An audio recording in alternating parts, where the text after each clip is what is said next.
ओम शांति। आज 31 दिसंबर 2021 है और आज के बाबा के साकार रूप से चले हुए मधुर महावाक्यों को स्पष्ट करेंगी आदरणीय आशा दीदी। ओम शांति दीदी। ओम शांति। बाबा ने कहा, मीठे बच्चे सदा सुखी रहो, जितना याद करेंगे उतना सुख मिलेगा। यही बाप तुम बच्चों को आशीर्वाद देते हैं। इस वर्ष की आखिरी मुरली जाते जाते हमें ये समाधान दे के जा रही है, जितना हम बाबा को याद करेंगे उतना ही सुख प्राप्त करेंगे। बाबा पिता होने के नाते अपने बच्चों को आज आशीर्वाद दे रहे हैं, जो बहुत कम मुरली में आता है। तो पुराना वर्ष समाप्त हो रहा है, तुम सुखी रहो, सुख का आशीर्वाद मिला। और फिर बाबा ने इसके साथ ही साथ हमको नए वर्ष के लिए भी संकेत दे दिया, सदा सुखी, अर्थात अभी भी और आने वाले में भी सुखी। प्रश्न है, संगम युग पर तुम बच्चे ऐसा कौन सा शुभ कार्य करते हो जो सारे कल्प में नहीं होता? पवित्र बनना और बनाना सबसे शुभ कार्य है। पवित्र बनने से तुम पवित्र दुनिया के मालिक बन जाते हो। पवित्र बनने की युक्ति बाप ने बताई है कि मीठे बच्चे, तुम मुझे लव से याद करो, देही अभिमानी बनो। ऐसी युक्ति सबको सुनाते रहो। तो ये जो बाबा ने कहा कि तुम कौन सा शुभ कार्य करते हो, तो हम बच्चों को तो ये समझ ही नहीं थी शुभ कार्य कौन सा होता है। और पवित्र रहना ये शुभ कार्य है, ये तो बाबा ने आकर के हम बच्चों को बताया। और बाबा जो ये बताते हैं शुभ कार्य, तो हम देखते हैं कि जितने भी अच्छे अच्छे काम होते हैं उसकी शुरुआत में लोग ब्रह्मचर्य व्रत का पालन करते हैं। चाहे वो नवरात्रि होते हैं, चाहे वो दुर्गा पूजा है, चाहे वो कोई विशेष कार्य है। देखिए, पढ़ाई भी जो पढ़ते हैं, जिससे जीवन का आरंभ करते हैं, अपना कमाई करने का आरंभ करते हैं, तो उस समय भी पढ़ाई के वक्त पर भी यही कहा जाता है कि ब्रह्मचर्य व्रत में पढ़ना है। तो ये बहुत उम्दा चीज़ है, बहुत ऐसी चीज़ है जिससे कि हमारे कपाट खुलते हैं, बुद्धि शुद्ध होती है। तो बाबा कहते हैं कोई भी शुभ कार्य करते हैं तो उसके लिए ये चीज़ ज़रूरी है। गीत है, किसने ये सब खेल रचाया? बाबा ने आज हम बच्चों को बताया कि शिव जो पूजा के बारे में, कि शिव की प्रतिमा तो एक ही है, इसमें कोई फर्क नहीं आता। उनको दिखाते हैं लिंग के समान। जैसे मनुष्य हैं तो मनुष्य में कोई फर्क नहीं पड़ सकता, आँख नाक कान सबको दो हैं। आत्मा कोई छिपी हुई चीज़ नहीं है। जैसे मनुष्यों की देवताओं की पूजा होती है, वैसे आत्माओं और परमात्मा की भी पूजा होती है। फिर बाबा ने कहा, मनुष्यों की दो प्रकार की पूजा होती है, एक विकारियों की, दूसरी निर्विकारियों की।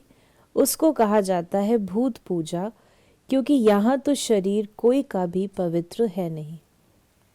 ये बाबा ने बतलाया कि पूजा के ग्रेड्स हैं। पहले पहले होती है अव्यभिचारी पूजा, जो शिवलिंग की है। फिर उसके बाद होती देवी देवताओं की पूजा, जो निर्विकारी देवी देवता है। उसके बाद फिर देवी देवता तो नहीं कहलाते क्योंकि विकारी हो जाते हैं, तो देवी देवता शब्द नहीं, विकारी मनुष्यों की। कोई गुरु संत महात्माएं ऐसे होते हैं तो उनकी पूजा, उनको विकारी क्यों कहेंगे? वो बेचारे ऐसे तो नहीं होते हैं, पवित्र जीवन जीते हैं। लेकिन बाबा ने कल की मुरली में कहा था कि उनको पूरा नहीं कहेंगे। क्यों?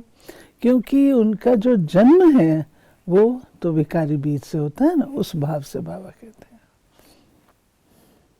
बाबा ने कहा कि जो शुभ कार्य है कर्तव्य भी, बाबा ने कहा कर्तव्य भी शुभ और अशुभ होते हैं।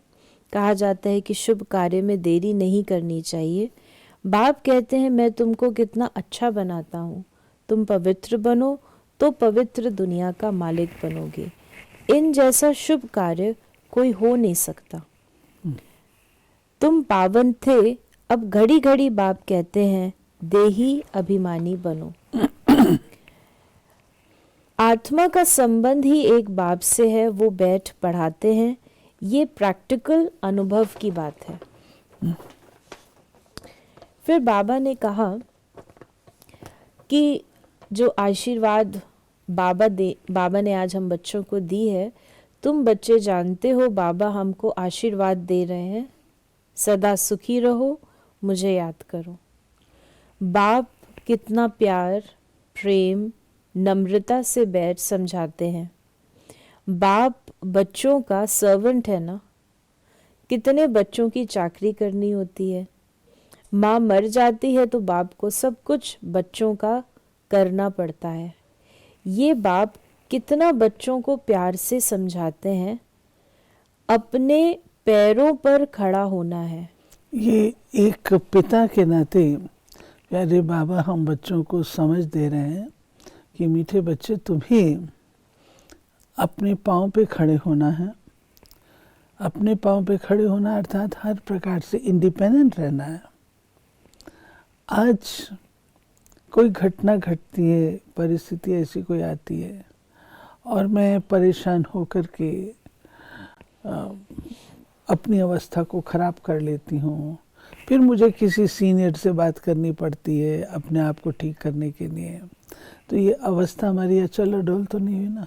ज्ञान और योग के आधार से मैंने अपने आप को तो नहीं खड़ा किया ना, मुझे सहारा लेना पड़ा ना। तो उसको बाबा कहता है कि जितना तुम याद करोगे, बाबा ने कहा ना तुमको कितने प्यार से नम्रता से मैं समझाता हूँ, तो जितना तुम प्यार से तुम मुझे याद करोगे तो उस प्यार की शक्ति से तुम्हें तुम्हारे अंदर वो बल आएगा जिससे तुम अपने पाँव पे स्वयं खड़ा रह सकते हैं। बाबा ने कहा कि देह का भान छोड़ अपने को आत्मा समझो, ये बड़ा भारी सबक है। बच्चे घड़ी घड़ी भूल जाते हैं, कहते हैं बाबा को याद करना भूल जाते हैं। याद अक्षर बड़ा सहज है। योग व निष्ठा आदि ये शास्त्रों के अक्षर हैं। फिर बाबा ने कहा कि बाप को याद करने के सिवाय और कोई तकलीफ नहीं देते। इसका नाम ही है सहज याद, सहज ज्ञान। ये भी बच्चे समझ गए हैं बाप सत्य है, चैतन्य है, उनकी आत्मा ज्ञान का सागर है, ज्ञान की अथॉरिटी है। यहाँ बाप कहते हैं मैं ही सभी वेदों शास्त्रों को जानता हूँ, अथॉरिटी हूँ। फिर ज्ञान की अथॉरिटी और भक्ति की अथॉरिटी।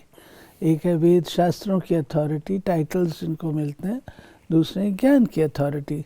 तो बाबा उनको क्यों कहते हैं वेद शास्त्रों को वो भक्ति की अथॉरिटी, ज्ञान की अथॉरिटी नहीं है? क्योंकि कोई एम ऑब्जेक्ट वहाँ नहीं है। एम ऑब्जेक्ट होती है तो उसमें तो ज्ञान की अथॉरिटी बाबा हमको आकर के जीवन की एम ऑब्जेक्ट देते हैं। एम ऑब्जेक्ट देने के बाद उसका ज्ञान देते हैं कैसे तुमको बनना है, इसे बाबा ज्ञान की अथॉरिटी है। अभी तुम प्रैक्टिकल में जानते हो कैसे भगवान आकर ब्रह्मा द्वारा हमें सुनाते हैं। बच्चों को तो अथाह खुशी होनी चाहिए। मनुष्य 5-10 लाख कमाते हैं, कितना खुशी होती है। यहाँ बाप बैठ तुम्हारा खजाना भरते हैं, कहते हैं मुझे याद करो तो तुम सोने जैसा बन जाएंगे, ये भारत सोने की चिड़िया बन जाएगा। ये जो बाबा ने कहा कि ये अथॉरिटी की जो बात चल रही थी, इसमें ब्रह्मा जी के हाथ में 4 वेद 18 पुराण दिखाते हैं। तो वास्तव में कोई उससे ब्रह्मा ने ये ज्ञान नहीं दिया, ज्ञान दिया शिव बाबा ने, ब्रह्मा के माध्यम से दिया। तो ब्रह्मा को भी हम एक हिसाब से ज्ञान की अथॉरिटी कह सकते हैं। बाबा ने कहा पतित पावन तो परमपिता परमात्मा को ही कहेंगे, वो मनुष्य सृष्टि का बीज रूप वृक्षपति चैतन्य है। आत्माएं सब चैतन्य है। तुम जानते हो हम मूल वतन में जाकर फिर आएंगे पाठ बजाने। आधा कल्प सुख का पाठ बजाएंगे। सारा मदार पढ़ाई पर है। जितना पढ़ेंगे उतना ऊंच पद पाएंगे। ये पढ़ाई बहुत ऊंची है। एम ऑब्जेक्ट ही है नर से नारायण, मनुष्य से देवता बनने की। जब आदि सनातन देवी देवता धर्म है तो कोई हिंसा होती नहीं। फिर बाबा ने कहा कि अब अद्वैत धर्म तुम्हारा स्थापन हो रहा है। अद्वैत व देवता एक अक्षर हो जाता है। अभी तुम देवता धर्म के बन रहे हो। अद्वैत अर्थात जहाँ पे डिविजन नहीं है, द्वैत नहीं है, वो है देवता, जहाँ पर कि एक मत, एक राज, एक भाषा, सब कुछ है। तो बाबा कहते तुम अद्वैत से द्वैत बन रहे हो, देवता बन रहे हो। तुम बच्चे जानते हो हम श्रीमत पर अपनी राजधानी स्थापन कर रहे हैं। हम विश्व के मालिक बनते हैं। हम होंगे भारत में ही, दिल्ली के आसपास ही नदियों पर होंगे। बाबा ने कहा वहाँ सदैव बाहरी मौसम होती है, सब सुखी रहते हैं, प्रकृति भी सतो प्रधान होती है। तुम समझ सकते हो हम कैसे दैवी राज्य स्थापन कर रहे हैं फिर से। तो बच्चों को बाप की याद में बड़ा खुशी में रहना चाहिए। निरंतर याद करो और कोई तकलीफ नहीं दी जाती, इसमें ही मेहनत है। बाबा ने एक ही बात हम लोगों को संगम युग पर कही हुई है और आज की मुरली में बाबा ने उसको 2-3 बार दोहराया है कि तुम मुझे याद करो, श्वासोश्वास याद करो, आशीर्वाद तुमको मिलती है, तुम मुझे याद करो, लव से याद करो, आदि आदि। तो याद का इतना महत्व बाबा ने दर्शाया। याद से हमारी स्मृति बदलती है, स्मृति बदलती है तो हमारी स्थिति भी बदलती है, स्थिति बदलती है तो संसार बदल जाता है। इसलिए बाबा याद पर जोर देते हैं। बाबा ने कहा कि अपने को, ये बाबा ने जो कहा कि भक्ति में तो चित्र को याद करते हैं, यहाँ विचित्र को, और ये नई बात है। अपने को आत्मा समझ और बाप को याद करो। नई बात होने कारण मेहनत लगती है, इसमें प्रैक्टिस करनी होती है। ज्ञान तो मिल गया है। फिर बाबा ने हम बच्चों को बतलाया कि बाप शिक्षा देते हैं कि तुम तमो प्रधान से सतो प्रधान कैसे बनेंगे। बच्चों को लिखते भी रहते हैं, बच्चे तुम बाप को भूलने से तमो प्रधान बने हो, अब बाप को याद करो तो तुम सतो प्रधान बनेंगे। तो बाबा ने आज पूरी मुरली याद के ऊपर हमें बतलाई है। फिर बाबा ने आज ये भी कहा कि तुम जानते हो हम माला के दाने बनते हैं जो फिर नंबरवार राज्य करेंगे। वहाँ के राजधानी की जो रस्म रिवाज होगी वही फिर रिपीट होगी। उनके लिए फालतू ख्यालात करने की दरकार ही नहीं है। ये कैसे होगा, क्या होगा, जैसे राज्य किया होगा वैसे करेंगे। वो साक्षी हो देखना है। चिंतन करने की दरकार नहीं कि क्या होगा। कई बार बच्चे इस मुंझारे में चले जाते हैं, सत्युग कब शुरू होगा, कितनी राजगद्दियाँ होंगी, कब राजगद्दी पर बैठेंगे, श्री कृष्ण कब पैदा होगा, फिर क्या होगा, फिर कैसे कितने जन्म होंगे। बाबा कहते तुमको इन सब बातों में जाने की ज़रूरत नहीं, जो होना होगा सो होगा। इस समय तुम केवल पढ़ो। और जितना वास्तव में सच्चाई की बात ये नहीं कि बाबा अवॉइड कर रहा है। कई बार लोग मिसअंडरस्टैंड कर लेते हैं कि बाबा अवॉइड कर रहा है, बताते नहीं हैं।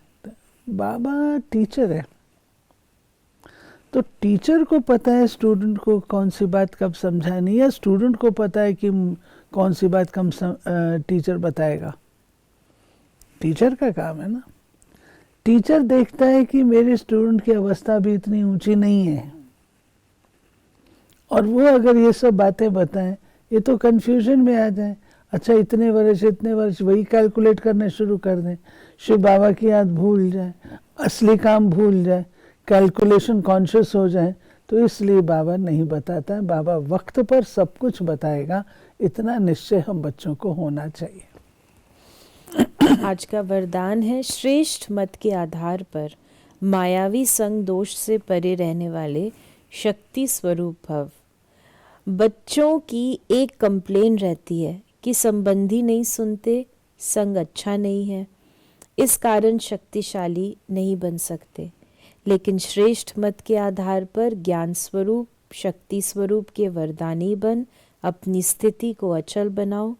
साक्षी होकर हरेक का पाठ देखो, अपने सतोगुणी पाठ में स्थित रहो।